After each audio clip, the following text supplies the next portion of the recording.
Bonjour, le cours qu'on fera aujourd'hui, ça sera sur Purim. On va rapporter la lettre que Haman il a envoyée aux 127 pays. Il est rapporté dans Midrash Esther Rabbah, Perek Zayin. Là-bas, il rapporte la lettre que Haman il a envoyée à tous ces chefs d'État, 127 pays. Et là-bas, dans cette lettre, on voit comment il a demandé qu'ils vont exterminer le peuple juif. Au moment qu'ils ont reçu cette lettre-là, les 127 pays, ils ont refusé. Ils n'étaient pas d'accord de tuer les Juifs. Ils ont dit, qui est capable, qui peut faire une chose pareille, de tuer le peuple juif, car si on va exterminer le peuple juif, le monde ne peut plus continuer, parce que le monde vit grâce aux Juifs. Et comment vous pouvez toucher les enfants de leur Dieu? Car tout celui qui a essayé de toucher les Juifs, toujours il a payé très très cher. Alors nous on préfère ne pas toucher les béné Israël, les Juifs, parce que leur Dieu, il les surveille, il les protège. Comme on a vu chez Paro, comme on a vu chez Sancheriv, c'est impossible de tuer les béné Israël. Haman, qu'est-ce qu'il a fait? Il a fait comme il a appris de son grand-père, refroidir le bain, c'est marqué dans le Midrash. C'est-à-dire quoi refroidir le bain? De faire en sorte de leur enlever cette peur pour qu'ils soient d'accord de tuer les béné Israël. Et il leur a dit, certes, le Dieu des Juifs qui l'a fait noyer Paro et tous ses soldats dans la mer, certes, il leur a fait des miracles, il leur a fait beaucoup de choses, mais c'était à l'époque, c'était il y a très très longtemps. Depuis cette date-là, leur Dieu il a vieilli, il est devenu vieux, chas v'shalom, il ne peut rien faire. La preuve, Nebuchadnezzar, il a détruit le Beth Amikdash, il a brûlé le Beth Amikdash, il a fait exiler les béné Israël en Babylonie, il a fait disperser les Juifs parmi toutes les nations, et il n'a pas été puni, Nebuchadnezzar. Quand ils ont entendu ça, ils étaient d'accord d'exterminer les béné Israël. Ils ont signé sur les courriers qu'Haman il a demandé de signer. Et il est parti avec tous ces courriers-là chez le roi Achashverosh pour lui dire, voilà, toi aussi tu as eu peur. Tous les chefs des 127 pays, ils sont d'accord avec moi. Et là, Achashverosh, il était pas moins antisémite que Haman, il l'a accepté. Et c'est comme ça qu'il a décidé d'exterminer les béné Israël. J'ai trouvé la lettre que Haman il a envoyée aux 127 pays. On va la lire à l'intérieur et on va essayer de traduire doucement. Bonjour à vous tous. Sachez qu'il y a un homme parmi nous que il ne vient pas de notre pays, c'est un étranger, mais quelqu'un qui vit parmi nous. Il descend d'une famille royale, il a du sang bleu dans ses veines, il descend de la famille en ligne directe des Amalek, il est important chez le roi, c'est un des ministres les plus importants chez le roi, et il s'appelle Haman. Il aimerait vous demander un petit service. Vous allez faire attention dans cette lettre, toujours Haman il a essayé de minimiser l'histoire d'extermination du peuple juif. Et il leur dit, ce monsieur-là, qui descend en ligne directe des Amalek, c'est son grand-père, il a un petit service à vous demander. Voici la chose qu'il vous demande. Il y a un peuple misérable, haïssable, ils sont très, très orgueilleux, ils veulent notre mal, toujours ils maudissent dans toutes les prières, ils maudissent le roi, comme ils disent dans leurs prières, ils rapportent la prière Adonai Malach Olam Va'ed Avdu Goim Me'artso. Dans la prière, ils disent qu'Akadosh Baruch Hu, il faut qu'il fasse disparaître les autres nations.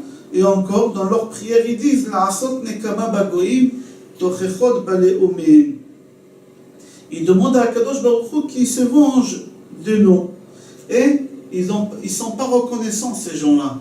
Après tout le bien qu'on leur a fait, ils ne sont pas reconnaissants. Et la preuve, je vais vous donner une preuve que ce peuple il n'est pas reconnaissant.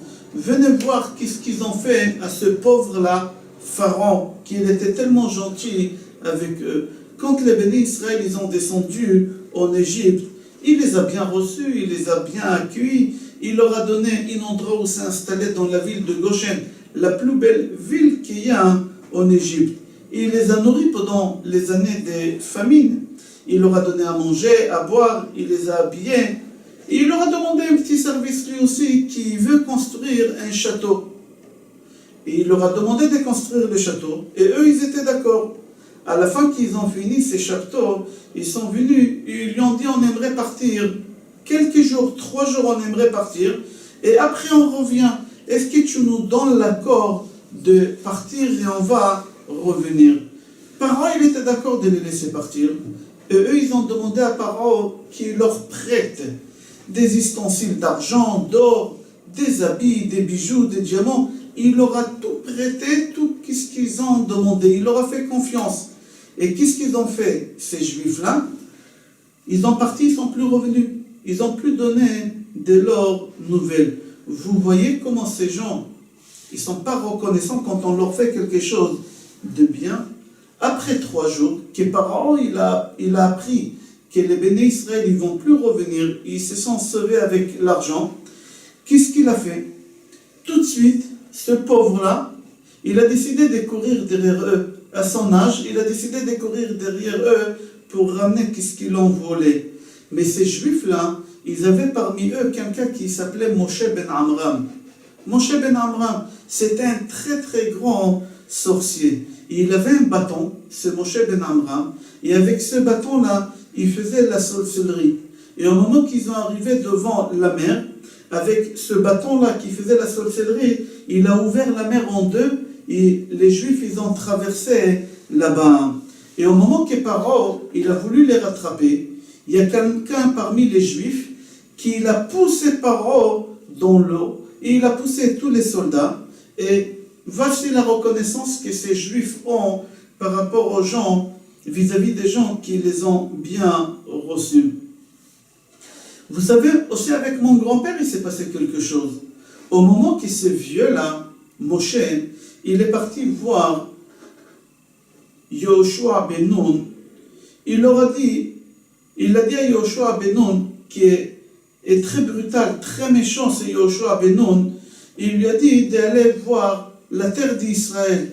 Et quand il est parti voir la terre d'Israël, il a tué une très grande partie de ma famille. Et vous savez, qui a gagné dans cette guerre-là? Je ne sais pas comment ils ont fait, mais c'est les Juifs qui ont gagné. Ils sont très très forts dans la sorcellerie, ces gens-là. Qu'est-ce qu'il a fait Moshe pour qu'il gagne la guerre? Moshe, il a pris le bâton dans sa main, et je ne sais pas comment il a fait, mais il a réussi à gagner la guerre. Et les Juifs, ils ont couru derrière toute ma famille, et ma famille, ils ont perdu cette guerre-là.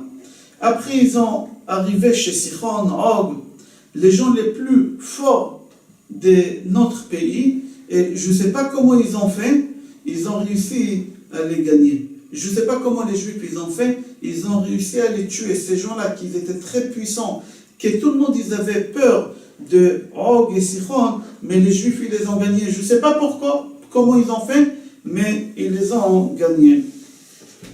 Qu'est-ce qu'il a fait encore, Yoshua, l'élève de Moshe Rabbeinu? Il a fait rentrer les bénis Israël dans la terre de Canaan.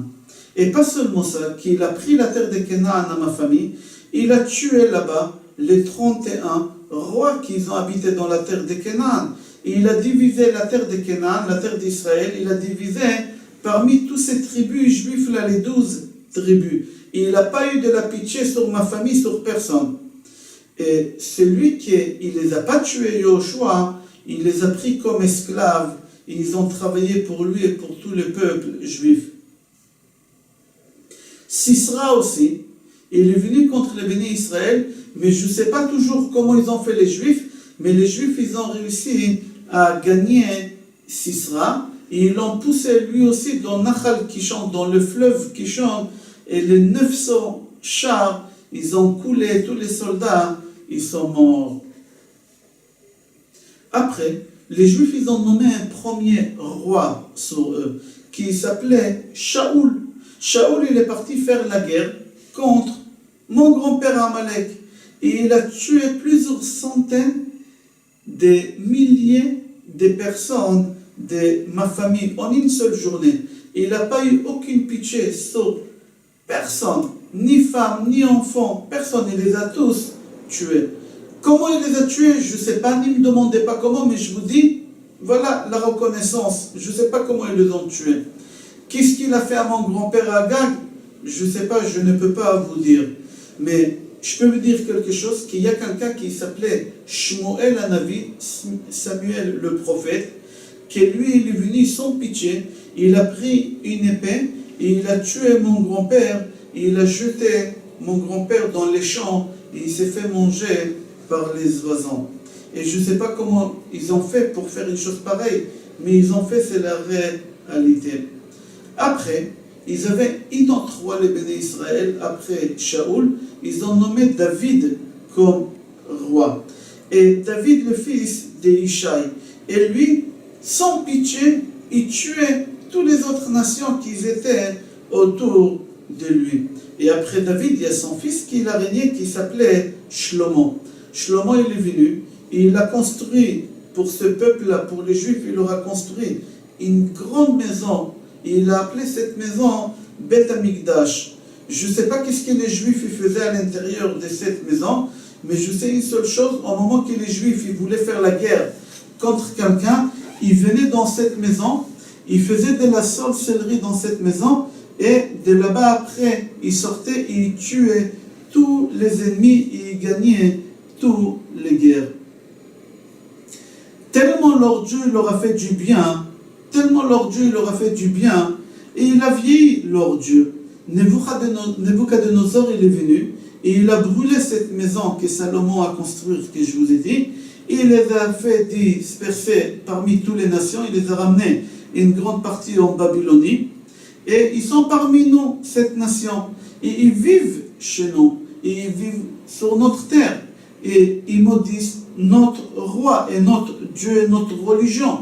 Maintenant, on s'est mis tous d'accord, les 127 chefs d'État, d'aller exterminer cette nation-là une fois pour toutes.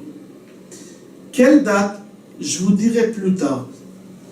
Mais pour le moment, j'ai fait la loterie, ça a tombé le 13 Adar.